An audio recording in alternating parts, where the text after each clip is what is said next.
Long Pigs before that and Far. You're listening to BBC Six Music with me, Laverne, and I'm delighted to say that my next guest is on the line. It's Reece Shearsmith, who joins us to talk about the 6th season of Inside Number 9. Good morning, Reece. How are you today? Good morning, Laura. I'm very well, thank you. Thanks for having me. Yeah, well, thanks very much. I mean, so 6 seasons in, would you ever have dreamed at the beginning of Inside Number 9 that you would, take it this far and be so garlanded with awards and critical acclaim? No, of course not. No, it's been amazing to think that we keep getting recommissioned. We've got as many episodes as Country File now, it seems. It's like it's just gone on and on. You want to get Anita Rani on one, a Country File collab. Yes, that's actually a good idea. Number 9 X Country File. I mean, I would live for that. We can make that happen. It's my old flatmate. So I think you've said about this new series that, like any youngest sibling, this one's cheeky, funny, and can get away with murder. Obviously, we're taking that literally, knowing that it's you. What can you tell us about what this new series is going to be bringing us? Well, there's lots of different stories again. I mean, with Number 9, the great thing about it, but the hard thing about it as well, is coming up with a different story every week. So we've been really trying to come up with things that we feel like we haven't done before.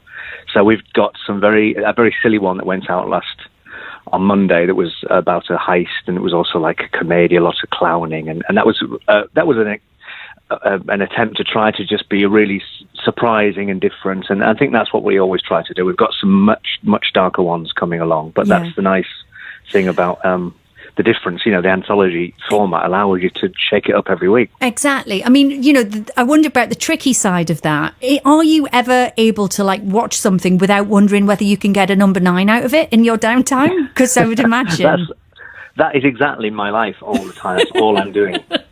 Sitting in the garden, could that be a Number 9? Bird lands on a tree or something.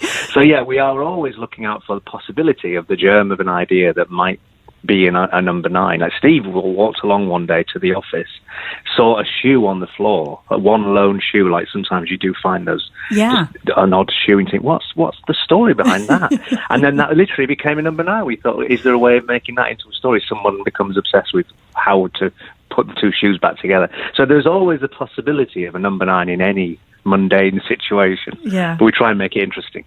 I mean, incredible cast again this time around. I'm assuming that all of the greats of kind of British acting are queuing up to get involved in this. Who have you got for us for Series 6? Well, we've got coming up, we've got Sian Clifford, who was great, Klaus from Fleabag, and Lindsay Duncan is in the next one, and Nick Mohammed, and of course we've got Sarah Parish, who's brilliant in one of the final episodes, and Sir Derek Jacobi, who we actually got in, and he's visually in the episode because we've actually had him in the past. He did a narration for us in one of the episodes, so we broke our rule for Derek because we've never had anyone twice. Except for him, he'll be the first time. This is radio, and obviously you're on the line because we don't have the flesh guests now, but you can't see me. But when you said Sir Derek Jacobi, I just inadvertently, I've grabbed my chest. I'm clutching my pearls here. Of course you broke the rule. Quite right. For Sir Derek. And he was delighted, I mean, absolutely incredible. The cast is really wonderful. What about the kind of subjects, themes, genres that you're exploring? Obviously, I know you don't want to give too much away, but just whet our appetite. You started with commedia and clowning, and then we're going to get darker. Next week is about a fan who meets the creator of his favourite television programme. There's been a long-running show, and it ended, and the fans were not happy with the way it ended. So he sort of gets his opportunity to tell him what he actually thinks, and we thought that would be an interesting relationship between fandoms and the ownership of a thing, where they sort of keep it going because they're the people behind it that love it and watch it. But then the way that the writers and the people that actually thought of it, their relationship to their own work. And we thought that was, there's been lots of films like King of Comedy and Misery and Play Misty for Me and all these obsessional sort of stories. But that was an interesting world for us to explore. Yes, and we've got one that's... Sorry, I was just going to say, it comes with the claustrophobia that Inside Number 9 is kind of known for, built in that, doesn't it?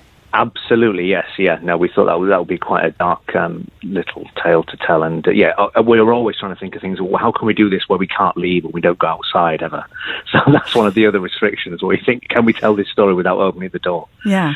So we've got another one that's set all around the the last night of the proms, quite literally the proms, and that's an interesting one because the music is involved in that, and that's a big aspect. So a very different sort of world. I've got one that's about a man who thinks his wife might be having an affair, so he embarks on trying to find out about what is actually going on, and that's all set in a hotel room, a seedy hotel room. So we've got lots of different. I think we don't feel like we've repeated ourselves, and there's a lot, and there's something for everyone. I think, like a box of chocolates. Yeah, exactly. And I mean, such a pleasure to talk about it, and also to explore that, because the fun of it and the fun of the format is also kind of digging into it and getting the references and all of that kind of stuff. And you've got a podcast where you can stretch out into that a little bit now.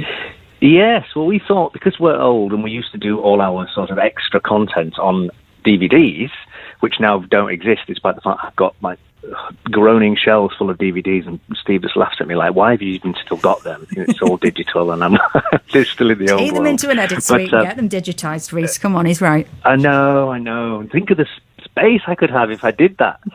But anyway, yeah, so we thought, well, how do we continue to give some sort of backstage, the behind the scenes stuff and extra content. So the podcast seems to be the modern way of doing it. So we immediately that the show ends on a Monday night at 10 o'clock, you can go straight to BBC Sounds, and then we've done a half hour or 45 minutes, however long we rambled on, podcast about the making of that particular episode. And it's me and Steve talking, poring over how we came up with it, and then we've got some guests on as well, some of the actors and directors and people that did the music, and so it's an insight into them putting together of Inside Number 9. It's literally called Inside Number 9. And it's on BBC Sounds. Reece, BBC Sounds, yeah. I asked you about, the kind of presumably attendant nightmare for both of you of just going through your everyday lives and wondering whether you could get number 9s out of stuff. Bake Off, I loved you on Celebrity Bake Off. You're fantastic. You got a handshake, we should say, for anybody who didn't catch it. Brilliant baking skills. Is there a Bake Off inspired number 9 coming our way? I should have, I know. I should have paid more attention in that tent. It could be a 9 on a tent, I suppose, and then you go in and you'd have Paul Hollywood in the corner. Yeah. In a cowl. Or it could be a kind of the ninth oven or something like that. Yeah, the ninth oven. That's a good idea. And What's in the ninth oven? Are you a keen baker in your spare time? Because it looked like you had some chops there. Yeah, I mean, I didn't ever think I was a particularly brilliant baker, but I am quite artistic, so I thought I bet I could get through with doing some quite fancy looking things. It might not taste very nice, but they might look all right. So that was my strategy going in. But yeah, I mean, amazing. I didn't think I would get the handshake. It was quite shocking. I don't think he thought he was going to give me the handshake. Something came over him, and I think he goes. I assume he goes into every week thinking no one's getting one. I mean, I think that's the kind of fallback position. You'd literally have it up your sleeve. What was it for? Was it for the Halloween cake or biscuit? Yes, it was. It was for the. I'm glad you remember. Yeah, it was for my pumpkin tray bake. That's it. Which was apparently very nice. I mean, I'll do them again this Halloween. I do a good pumpkin pie as well, which I'm quite a good take on, which is nice. But I'm not particularly a good baker. I never really appear as myself in things. I get asked to do that sort of thing, and I know Matt Lucas, of course, so I thought it's a great thing to do for Stand Up for Cancer, so I thought it'd be nice to do it. But it's quite exposing, isn't it, when you're yourself, and I just thought, oh God, I hope I don't come across as an idiot. But yeah, I was really pleased. No, it was fabulous. You came across brilliantly, although I did notice a latent competitive streak. I felt like that was on. Well, that wasn't my fault. That was Philippa Perry, who I know you're talking about her. And she was very sure that she'd won it. And I thought, right, no, I'm not having that. I'm going to try a little bit harder now. And so that did become sort of a competitive 2 days. Yeah. That was it. The creative dynamism was at work, and we applaud you for it. I would give you a handshake if I could, Reece, but obviously under the circs. Thank you so much for talking to us. Inside Number 9 just started, as you said, Monday 9:30 BBC 2, and the podcast is up on Sound, so that just goes up kind of after the episode plays out. Straight away after, yeah. Brilliant. All right, Reece, thank you so much for joining us. Have a great day. Lovely to talk to you. Thank you, and you take care. Bye. Cheers.